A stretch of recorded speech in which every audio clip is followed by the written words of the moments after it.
Friends 2024 ఎన్నికలు ఆంధ్రప్రదేశ్లో మే 13న జరగబోతున్నాయి. అయితే ఈ ఎన్నికల్లో ఆంధ్రప్రదేశ్లో ఏ ప్రభుత్వం రాబోతుంది, ఏ విధంగా ఉండబోతుంది అంతా ఉత్కంఠగా ఎదురు చూస్తున్నారు. అయితే ప్రధానంగా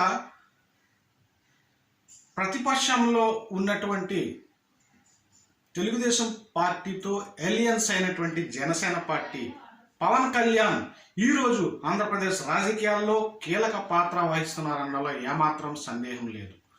పూర్తిగా ఆంధ్రప్రదేశ్ రాజకీయాలను మలుపు తిప్పే ఒక విధమైనటువంటి రాజకీయం జరుగుతుంది. జనసేన పార్టీ నుంచి పవన్ కళ్యాణ్ 21 సీట్లు తీసుకుంటున్నప్పటికి కూడా, ఎంపీ 2 సీట్లు తీసుకుంటున్నప్పటికి కూడా ప్రధాన భూమిక పోషిస్తున్నారు. కేంద్రం నుంచి పూర్తి స్థాయిలో భారతీయ జనతా పార్టీ నుంచి, అదేవిధంగా ప్రధాని నరేంద్ర మోదీ నుంచి కూడా పవన్ కళ్యాణ్కు పూర్తి మద్దతు అయితే లభిస్తుంది. ఈ తరుణంలో పిఠాపురం నుంచి పవన్ కళ్యాణ్ ఎమ్మెల్యేగా పోటీ చేస్తున్నారు. ఎమ్మెల్యేగా పోటీ చేస్తున్నటువంటి పవన్ కళ్యాణ్ని ఓడించేందుకు వేల కోట్లు ఖర్చు పెడుతున్నారన్నది మనకు వస్తున్నటువంటి వార్తలు. ఎందుకంటే గతంలో ఆయన గాజువాక నుంచి పోటీ చేశారు, అదేవిధంగా భీమవరం నుంచి పోటీ చేశారు. మొత్తం 175 స్థానాల్లో కూడా పోటీ చేసినప్పటికీ కూడా పూర్తిగా అప్పటి ఉన్న పరిస్థితులు బట్టి వైఎస్ఆర్ కాంగ్రెస్ పార్టీ ఒక విధమైన వేవ్ ఉండడంతో ఆయనకు 1 సీటు మాత్రమే వచ్చింది.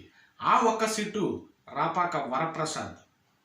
గతంలో ఆయన కాంగ్రెస్ పార్టీలో ఉన్నారు, అయితే పిఆర్పిలో కూడా ఉన్నారు. తరువాత క్రమంలో ఒకే 1 సీటు గెలిచినటువంటి జనసేన పార్టీ నుంచి ఆయన వైసీపీకి వెళ్ళిపోవడం జరిగింది. ఆయనకి ఎంపీ సీట్ కూడా ప్రస్తుతం కేటాయించడం జరిగింది. అయితే పిఠాపురంలో ఉన్నటువంటి పరిస్థితులు ఏంటి అంటే, పిఠాపురం పూర్తిగా ఒక ప్రాశస్త్యం కలిగినటువంటి, అంటే పురాతన ప్రాశస్త్యం కలిగినటువంటి ప్రాంతం, ఆధ్యాత్మిక ప్రాంతమైన అనే మనం చెప్పాల్సి ఉన్నది. పాలించినటువంటి ఒక ప్రాంతం అది. పురాతనటువంటి ఈ ప్రాంతానికి ఖచ్చితంగా ఒక మంచి చరిత్ర అయితే ఉన్నది. ఈరోజు పవన్ కళ్యాణ్ని ఓడించే క్రమంలో అధికార పార్టీ వైఎస్ఆర్ కాంగ్రెస్ పార్టీ అభ్యర్థిగా వంగ గీత పోటీకి నిలవనున్నారు. పవన్తో పోటీకి దిగేందుకు ఆమె సిద్ధమయ్యారని చెప్పాలి. ఆమె గతంలో ప్రజారాజ్యం పార్టీకి పనిచేశారు. అదేవిధంగా అంతకుముందు కూడా రాజకీయాల్లో ఉన్నట్లుగా చెప్తున్నప్పటికీ కూడా ప్రజారాజ్యం పార్టీలోనే ఆమెకి ఎమ్మెల్యేగా గెలవడం జరిగింది. చిరంజీవికి గెలిచినటువంటి 18 ఎమ్మెల్యే స్థానాల్లో వంగ గీత ఒకరు. ప్రస్తుతం ఆమె పిఠాపురం నుంచి పోటీకి సిద్ధమయ్యారు. విద్యావేత్త, మేధావి వర్గానికి చెందిన వ్యక్తిగానే చెప్పొచ్చు. Well educate. అయితే వెల్ ఎడ్యుకేట్ తాలూకు ఆలోచన విధానం ఏ విధంగా ఉండబోతుంది అనేది కూడా మనం చెప్పుకుందాం. ఇక్కడ పవన్ కళ్యాణ్ వంగ గీతని జనసేనలోకి ఈ వారంలో ఆహ్వానించడం జరిగింది. మీరు జనసేనలోకి ఇచ్చేయండి, మిమ్మల్ని మేము సీట్ ఇచ్చి గెలిపించుకుంటామని చెప్పేసి పవన్ కళ్యాణ్ చెప్పడం జరిగింది. అందుకు అంటే డబ్బులు ఖర్చు పెట్టి నన్ను ఓడించాల్సినటువంటి అవసరం మీ పార్టీకి ఏంటి, మీరు మా పార్టీలోకి వచ్చేసేయండి, మీకు గతంలో ఎలాగైతే గౌరవంగా చూసుకున్నామో అలాగే చూసుకుంటామని చెప్పేసి చెప్పడం జరిగింది. వంగ గీత దానికి కౌంటర్గా పవన్ కళ్యాణ్కి కౌంటర్ కూడా ఇచ్చారు.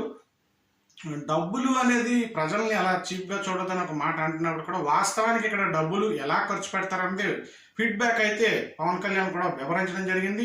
ఒకానొక సమయంలో ఫ్లైట్ ప్రయాణంలో పెద్దిరెడ్డి కుమారుడు మిథున్ రెడ్డి ఆయనతో మాట్లాడుతుండగా జరిగినటువంటి సంభాషణ గురించి పవన్ కళ్యాణ్ చెప్పడం జరిగింది. తమ ప్రాంతంలో ఇతరులను లోపలికి రానివ్వము, తామే గెలవాలి, తామే ఈ ప్రాంతాన్ని పాలించాలి అనే విధంగా ఉంటుంది. ఎట్టి పరిస్థితుల్లో కూడా ఎంతకైనా మేము తెగిస్తాము, ఎంతైనా ఖర్చు పెడతాము, అవసరమైతే ఎంతకైనా కొనడానికి సిద్ధంగా ఉంటామని చెప్పేసి ఒక చర్చ అయితే జరిగిందని పవన్ కళ్యాణ్ చెప్పడం జరిగింది. వాస్తవానికి ఓటుకి 1,00,000 ఇవ్వడానికి కూడా సిద్ధంగా ఉన్నారని చెప్పేసి పవన్ కళ్యాణ్ ఒక టైంలో చెప్పడం సంచలనాలను రేకెత్తిస్తుంది. పిఠాపురం సీటు కీలకంగా మారనుంది.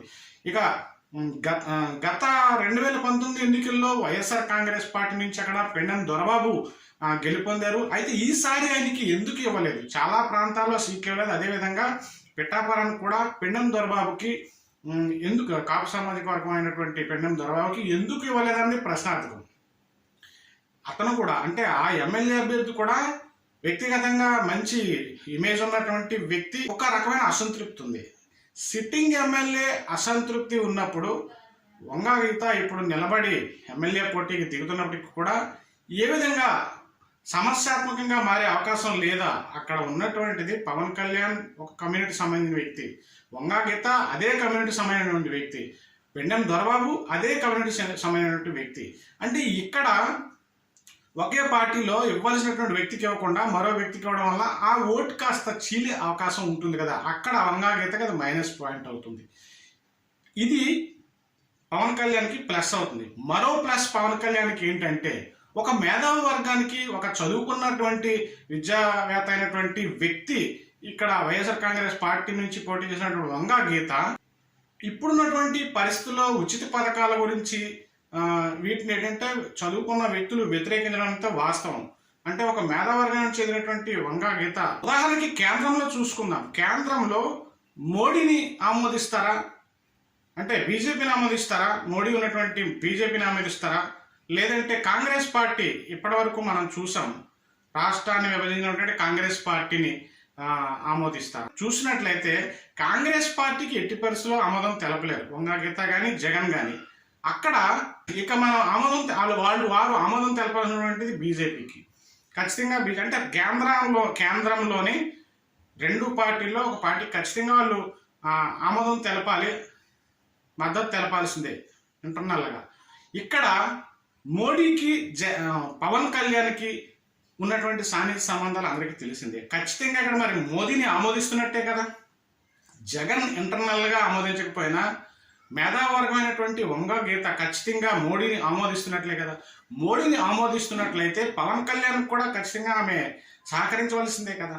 ఈ క్రమంలోని ఆమె పోటీకి దిగుతున్నప్పుడు కూడా జరుగుతున్నటువంటి పరిణామాలు విద్యావేత్త పిఠాపురంలో విద్యావంతులు మేధావులు ఖచ్చితంగా పవన్ కళ్యాణ్కి ఆమోదం తెలుపుతారు. ఓట్ బ్యాంక్ ఖచ్చితంగా ఆయనకే ఇస్తారు. ఇది రెండో ప్లస్ పాయింట్ పవన్ కళ్యాణ్కి. ఇక్కడ అంటే కేవలం నేను పిఠాపురం గురించి చెప్తున్నాను, మిగతా నియోజకవర్గాలకు సంబంధించిన తర్వాత మాట్లాడుకుందాం.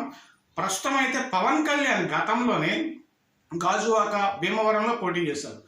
ఈ రెండు ప్రాంతాల్లో కూడా ఓడించడం జరిగింది. వాస్తవానికి ఒక సెలబ్రిటీ అనేటువంటి ఒక మంచి ఇమేజ్ ఉన్నటువంటి నాయకుడు, అంటే సినిమా యాక్టర్గా మంచి ఇమేజ్ ఉన్నటువంటి నాయకుడు ఎమ్మెల్యేగా పోటీ చేస్తే ఒక ప్రాంతంలో సరే గెలిపించుకోవడానికి జరుగుతుంది. కానీ రెండు దిక్కులా కూడా ఓడించారు. కేవలం ఇది కుట్రపూరితంగానే ఓడించడం జరిగింది అనేది ఖచ్చితం పక్క. ఇక్కడ కూడా ఏంటంటే డబ్బులు ఎవరు ఖర్చు పెడతారు అంటే పెండెం దొరబాబు ఖర్చు పెట్టాడు అంటే ఓడించడానికి. అలాగే వంగా గీత కూడా ఖర్చు పెట్టదు ఓడించడానికి పవన్ని.